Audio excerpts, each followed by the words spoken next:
Not all cruise lines are created equal, and if you pick the wrong one, you might end up wasting thousands. Because there's one thing that nobody tells you about luxury cruises. Some cruise lines charge 5-star prices, but they deliver a 3-star experience. Even if a cruise looks luxury online, it can still completely fail to deliver once you're actually on board. I've spent years working at sea. I've watched guests fall in love with the right luxury cruise line and quietly regret choosing the wrong one. So, in this video, I'm ranking every luxury cruise line from worst to must try, based on the things that actually matter. And one of these cruise lines might just be the most overhyped name in the entire luxury market. So let's start off at the very bottom of the list with Ponant Cruises. This line is beautiful, it's elegant, and it's deeply refined, but for most luxury guests, it's also just a complete mismatch. In the entertainment section, there's no production shows and there's no comedy acts. In fact, there's almost no traditional entertainment at all. Instead, evenings are shaped around low-key live music. They've got educational lectures and scientific briefings. If you're sailing to somewhere like Antarctica or the Kimberley, that content, it's relevant and often fascinating. But for guests who are used to evening shows, trivia or live performers, this is a bit of a noticeable gap. Ponant doesn't try to replicate the floating resort experience, and for many luxury guests who want both enrichment and the indulgence, that missing energy is hard to ignore. Ponant's staterooms are undeniably stylish, especially on its newer Explorer-class ships. The design is soft, sleek, and French, with large windows, calming colours, and built-in lighting that makes the room glow subtly even at night. Every cabin is ocean view or balcony, with high-end linens and space-saving designs. Bathrooms feature rainfall showers, heated tower racks, and deep storage drawers. There's a 24-hour room service included in your fare. We love the bargains. The accessibility on board, it is improving. Newer ships offer adapted cabins with rolling showers, wider doorways, and elevator between decks. But the older fleet still has those kind of gaps, and the expedition focus of many itineraries, including Zodiac boarding and the rougher seas, can be physically demanding for less mobile travellers. So if mobility is an issue, it can feel like a bit of a barrier. I've seen this firsthand with my mum. She has MS and is unable to get off at various ports of call because of this. Now, this is where the divide becomes more clear. Ponant serves French cuisine, real French cuisine. Multi-course menus include duck confit, caviar, truffle sauces, and local specialities that can change based on the itinerary. For some, that is a dream, but for others, especially those used to more variety or more classic dishes, it can feel limiting, especially when you're on board. The main restaurant offers set seating times, and there's usually just one additional menu, but it is easy to see how a guest expecting something more flexible or a familiar approach might leave Ponant feeling just a little bit disappointed, especially if you're travelling with a partner who has simpler tastes. The food is exceptional, do not get me wrong, but it's not for everyone. Itineraries. Now, this is one of Ponant's strengths, and it's why it still earns respect. The line goes everywhere. It goes to Antarctica, the Northwest Passage, Alaska, Madagascar, Papua New Guinea, you name it, it'll probably go there. These aren't just Caribbean island hops or Mediterranean loops. These are remote, immersive, and often very expedition-focused journeys with a strong cultural focus. But also, that kind of travel, it isn't easy. It involves a lot of early mornings, bumpy tenders, and the unpredictable weather. You need the right clothing, a flexible mindset for especially those cancelled ports with the weather, and just the, I suppose, physical ability to participate. Now, who is Ponant Cruises for? Well, I would say Ponant is for the seasoned traveller, someone who's already done the Caribbean, the Med, and the Baltic. It's ideal for those guests who want environmental immersion, a bit of intellectual enrichment, and just, I suppose, a quiet, almost museum-like experience at sea. If you love boutique hotels, lecture halls, and minimalist design, you're going to feel right at home, and Ponant is for you. Ponant offers quiet elegance, not overt luxury. So yes, Ponant is luxury, but it's the wrong kind of luxury for most viewers watching. Now, let's move on to cruise line that on paper is arguably better than some of the biggest names in luxury cruising, and yet I still think you should ignore it. Let's talk about Windstar. Windstar Cruises, it's not flashy, it doesn't chase trends, and for a certain type of guest, it's perfect. You'll find live music on most nights in the Compass Rose Lounge, along with dancing, trivia, and the occasional games night. We love a games night. 2 house bands alternate between sets, and guests often linger over cocktails long after dinner is over. Instead, the entertainment on board, it's casual, it's minimal, and it's great for those who want a quieter evening. Cabins aboard the Star Pride are generously sized and beautifully upgraded. Even standard ocean view suites come with a seating area, large windows, and a queen or split twin beds. The walk-in closet feels residential, and the minibar is fully stocked. If you book the all-inclusive package, of course. Include wine, beer, and a liquor of your choice. Bathrooms offer dual vanities, rainfall showers, and if you choose the right suite, full bathtubs where you can soak while sailing. The toiletries are high-end, and the storage is pretty generous. Room service is included, and it's available 24/7. It's with a flexible menu that covers everything from light snacks to full meals. USB ports are available in those newer suites, but it is still limited across the older layouts. Luxury here, it's quiet, it's understated and comfortable. But if you're looking for cutting-edge tech, spa bathrooms, or personalised in-room experiences, you might feel that something's missing. The main dining venue is open seating and offers a rotating menu of fine dining dishes every evening, with an extensive wine list and sommelier support. There's also Candles, the steakhouse located outdoors at the aft of the ship, and Quadro 44, which is a Spanish restaurant designed for about 35 guests.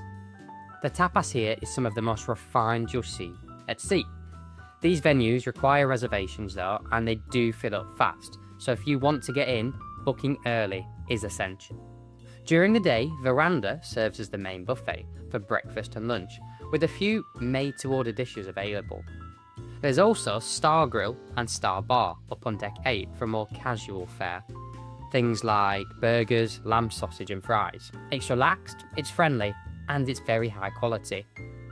Foodies, you will love Windstar's immersive approach, including galley tours, chef-led market visits in port, but cruisers who prefer more flexible venue variety, flexible dress codes, or faster service may find the dining experience just that little bit too structured. Windstar sails to destination-rich regions like Iceland, the Greek Isles, Tahiti, and the Amalfi Coast, often docking in smaller ports that those larger ships just can't reach. Their overnight stays and unhurried pacing appeal to those who prioritise immersion over the checklist booking lists. If you're chasing authentic destinations and quiet exploration, this part of the experience may be the highlight of your entire cruise. Windstar is perfect for those well-travelled couples, honeymooners, and culinary cruisers who crave intimacy, quiet elegance, and rich itineraries. It's also a great fit for some of you yacht lovers or those who've already tried those mainstream lines and you now want something just a little bit more private. Windstar isn't broken, it's not overpriced, and it is certainly not lacking beauty. But it is too specific. For most luxury cruise guests, especially those booking their first or second entry, Windstar offers too little of what you'll be expecting on a luxury cruise. There's no shame in loving a niche line, but when you're trying to choose the best luxury line for you and your experiences, Windstar simply doesn't meet enough people's needs to recommend it widely. Now, let's move into the good category, starting with a cruise line that's brand new, beautifully designed, and it's full of potential, but it still hasn't quite earned the must-try spot. Explorer Journeys is one of the newest names in luxury cruising, and if you've seen their sleek ships or their glowing reviews online, you might be wondering if they're ready to compete with the giants like Seabourn or Silversea. And the answer? Not yet, but they're getting close. Explorer Journeys feels like it's trying to walk the line between traditional enrichment and that modern cruise entertainment. There are live music sets around the ship with a pianist and guitarist in the lounges. They've also got occasional shows in the Journeys Lounge, and the production performance headliner act lean more towards classic, Motown, Rat Pack tributes, and like Billy Joel medleys. Guest performers rotate, including violinists, West End singers, and magicians, all cruise standards. There's also light daily programming, a bit of trivia, some dance classes, and an occasional DJ set on the poolside. It's pleasant, but it's also not memorable. For now, entertainment feels more like a background detail, not a feature. Now, this is where Explorer really shines. All cabins are balcony suites divided into 3 categories: ocean terraces, penthouses, and residences. They're designed more like boutique hotel rooms than the regular cruise staterooms. It's got soft neutrals, elegant textures, and a generous space. Ocean terrace suites, the entry-level category, still offer walk-in closets, large marble bathrooms with rainfall showers, and separating seating areas. Some layouts do include bathtubs. Room service, again, is available 24/7, and you can order from any of the ship's dining venues. USB ports and international outlets are plentiful, and the lighting is adjustable and modern. The space feels thoughtful, and it's not over the top and flashy. Explorer Journeys has one of the most exciting food programs in the luxury space right now. Rather than a main dining room, they offer multiple open seating venues, with 6 restaurants and several additional snack spots across the ship. Including restaurants range from French-inspired to the Mediterranean Yacht Club. There's a food hall style buffet called the Emporium Marketplace, which stays open into the late evening. Plus, Creamer Cafe for coffee and pastries, afternoon tea in the Explorer Lounge. And they've even got a poolside gelato and crepes, which is a win when you're on holiday. Specialty dining includes Marble & Co., which is a steakhouse, Sakura, which is an Asian fusion, and Anthology, which is a tasting menu Italian venue that carries €140 upcharge. Most guests rave about the variety and quality, especially the sushi at Sakura and the French menu at the Fil Rouge. Anthology, while beautiful, can feel a little bit overpriced for what it delivers. Food here is very polished, it's creative, and it's a lot more relaxed than many older luxury lines. The open format, casual options, and the culinary range will especially appeal to guests used to those modern luxury hotels. Explorer's current itineraries focus on the Mediterranean and the Caribbean, with plans to expand into South America and the Middle East as more ships launch. Port selection leans upscale and destination driven, but it's also not as diverse as the other ultra-luxury cruise lines. Excursions are outsourced to Intercruises, which means if you're a frequent traveller, you might feel like you've done these tours before, and in many cases, you probably have. Explorer Journeys is a great option for luxury travellers who want something new, something clean lined and modern. It's especially appealing for multi-generational families. If you like luxury hotels more than traditional cruise culture, this will feel like a breath of fresh air. If you want crystal clear polish from the moment you board, it's not quite here yet. Explorer Journeys, it's new, ambitious, and it's absolutely worth considering. Don't get me wrong, the ships are beautiful and the food is excellent. But certain things aren't yet at the level of the most established luxury lines. They're close, but not quite there, which is why Explorer lands firmly in the good category. Okay, I'm going to change the pace for a moment, and I'm now going to talk about 2 cruise lines together, because while these 2 cruise lines aim for completely different styles of luxury cruising, they both end up in the same tier for the exact same reason. You might love one and just completely disregard the other. Let's talk Scenic and Oceania cruises. So straight off the bat, this is where the contrast really starts to show. Scenic operate ultra-luxury ocean yachts, small ships designed for immersive exploration and comfort. But entertainment, it's minimal. There's no theatre, no production shows, and no big-name performances.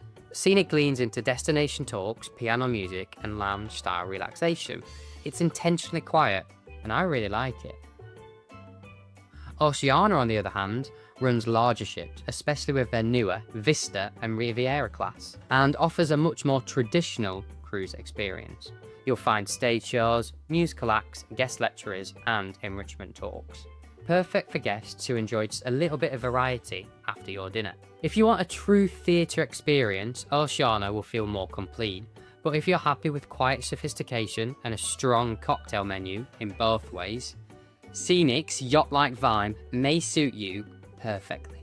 Both lines deliver comfort, but it's also in very different ways. Scenic's ocean yachts are all suite, all balcony ships. Even the smallest cabins are well appointed with walk-in wardrobes, rainfall showers, and butler's service included. Bathrooms are sleek, they're modern, and with luxury toiletries. They've got underfloor heating and oversized vanities. USB ports and international outlets are plentiful, and every suite includes a 24-hour room service and a fully stocked minibar. These ships feel truly residential, like luxury condos at sea, and for many, that's the appeal. Oceana's cabins, they're still elegant, and their concierge and penthouse suites offer marble bathrooms, Bulgari amenities, and excellent bedding. On Vista, their newest ship, cabins include larger showers, again, rainfall heads, upgraded lighting, and USB-C charging. Room service, again, is available 24/7, and there's good accessibility across the fleet, including ADA-compliant staterooms with roll-in showers.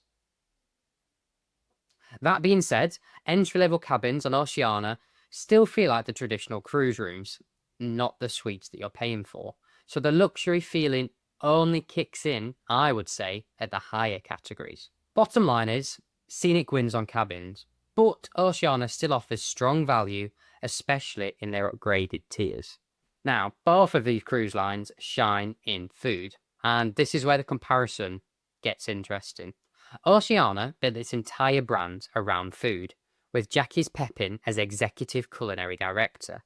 The cuisine is consistently excellent. Even the main dining room offers restaurant quality dishes, and a specialty restaurant like Red Ginger, which is Asian, Toscana, Italian, and Polo Grill, Steakhouse, are included in the fare, and they are genuinely outstanding. This is a food-forward cruise experience, and it does show. Scenic takes a different approach. With fewer passengers, the focus is more on refinement and that flexibility. You'll find tasting menus, regionally inspired dishes, and a la carte options that rotate quite frequently. Their all-inclusive pricing includes premium wines, high-end spirits, and full butler service. There's no buffet, there's no dining queues, and there's no extra charges. We love that. Itineraries. Both lines do well here, but again, it's for different reasons. Scenic focuses on expedition-style routes in places like the Arctic, Antarctica, the Kimberley, and less travelled parts of Europe and South America. You're not just seeing destinations, you're experiencing them, with Zodiac tours, guided hikes, and onboard naturalists. Oceana offers rich port-intensive itineraries in Europe, Asia, and the Americas. Their ships visit smaller ports more frequently than those mainstream cruise lines, and they stay longer, often overnight, giving you more time ashore. You see more iconic cities on Oceana, but I feel like you'll get a bit closer to nature on Scenic. So who is Scenic for? Well, I would say Scenic is for travellers who want a luxury yacht experience, not a cruise. It's ideal for those mature guests who care more about their destination than the ship, and those who value silence, space, and all-inclusiveness over all that glitz and glam or variety. Oceana is for foodies, culture-curious travellers, and guests who want a premium cruise with luxury touches, without paying ultra-luxury prices. It's perfect for those who want entertainment, port-heavy itineraries, and elegant dining. Now, I tossed around the idea of putting this next cruise line in the must-try category, and I settled on Good. And while I'll explain why later, there's one very specific reason why it didn't quite make the cut. Entertainment. Azamara keeps things simple. There are no Broadway-style productions or laser-lit shows, but what you do get is live music across multiple lounges, theme nights on decks, and their signature As Amazing evenings, one-night-only cultural performances. And they are tailored to the itinerary. It's not about the spectacle, it's about the immersion. And for the right guests, that's even better. Cabins. Azamara cabins are modest in size, especially if you're used to suite class cruising, but they've been steadily modernised over the years. Most staterooms fall under the club category, ocean view, veranda, or continent suite. With neutral tones, good lighting, and a clean, classic design, the club The club spa suites available on some ships add rainfall showers, soaking tubs, and panoramic views, but they are limited in numbers and they book out early. For standard cabins, bathrooms are a bit tight, but they're efficient, and the bedding is genuinely comfortable. USB ports and US outlets are available at the bedside in most categories, and the room service again is 24/7. Food. Azamara's dining is casual, reliable, and reflective over the point of the port you're visiting. Their Discovery restaurants anchors to the experience, offering changing menus with regionally inspired dishes, while the Windows Cafe provides a more relaxed buffet option with open seating and outdoor dining. The two specialty restaurants, Prime Sea and Aquilina, offer steakhouse and Mediterranean menus, with high quality ingredients and very attentive service. Suite guests dine here at no extra charge, and other guests pay a modest fee. Itineraries. This is where Azamara truly stands out. Their itineraries are port intensive, deeply immersive, and are designed to slow you down. Overnight stays are common. Late departures, they're the norm. And the smaller ships mean closer access to the cities and towns you've come to explore. They don't just take you to these places, they're letting you settle in, and that is rare in today's cruise market. Azamara came super close. The itineraries are incredible, the experience feels personal, and it has a devoted following for a reason. But there's still a gap between premium and luxury, and Azamara just stays at the edge of it. For many guests, this line will feel, I suppose, like a hidden gem, but for others, it will feel like a stepping stone to something more. Either way, it earns a spot in the good category, and for the right kind of cruiser, it might be even better than that. Now, let's start with one of the most talked about comeback in cruising. When Crystal returned, the expectations were sky high, but not only did it meet those expectations, many have said they've surpassed them. Backed by new ownership and rebuilt with care, Crystal Cruises has reclaimed its place as a leader in the luxury cruising lines. Crystal's entertainment, it's classic cruise luxury. You'll find live musicians, vocalists, enrichment lectures, and more polished stage shows than most cruise ships in this tier. Performance feels elevated and tasteful. It's not overdone, and they rotate frequently depending on the sailing region. There's also a focus on enrichment with guest speakers, destination briefings, and specialty workshops available throughout the voyage. Crystal staterooms feel like a luxury hotel rooms, and in many cases, they're better. Even the entry-level rooms feature high-end thread count linens, plush seating areas, spacious balconies, and marble bathrooms, with double vanities and large walk-in showers or tubs. Suites come with a butler service, walk-in wardrobes, heated floors in the bathrooms, and a personalised minibar setup. USB port, lighting controls, and entertainment systems are modern. Accessibility is just excellent across the fleet, I would say. Dining is a highlight on Crystal. Their open seating restaurants include Waterside, which is a global fine dining, Umar, Nobu's Japanese Peruvian fusion, and Oyster de Avila, their new upscale Italian concept. The bistro offers cafe-style light bites and premium coffee, while the marketplace provides an elegant buffet. Room service is full menu, and it's always included. The menus on board, they're curated, the plating is elegant, and the ingredients, top tier. Dining here feels like a fine hotel, not on a cruise ship. Itineraries.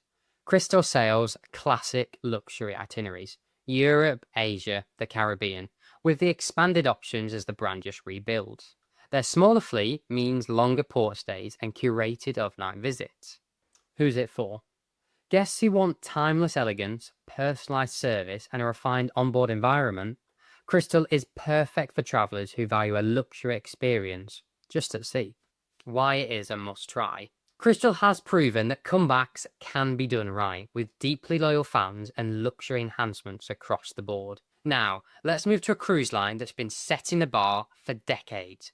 One where almost everything is included, and indulgence is just the starting point. Regent Seven Seas. If you're looking for a cruise where every detail is taken care of, from flights to excursions to fine wine, Regent is the definition of all-inclusive luxury. Regent Entertainment, it's elegant, varied, and produced at a scale that rivals those larger ships. You'll find original musicals, guest performers, elegant recitals, and enrichment speakers, all delivered in beautifully designed theatres. It's one of the few luxury lines where you can enjoy a true stage show after dinner. Cabins. Every suite on Regent is, well, a suite. That means balconies, large living areas, walk-in closets, and bathrooms with double vanities and separate tubs and showers. USB port, vanity lighting, smart TVs, and stocked minibars. They're just the standard. At the higher end, the Regent Suite, which includes a private spa, a $200,000 bed, and a Steinway piano.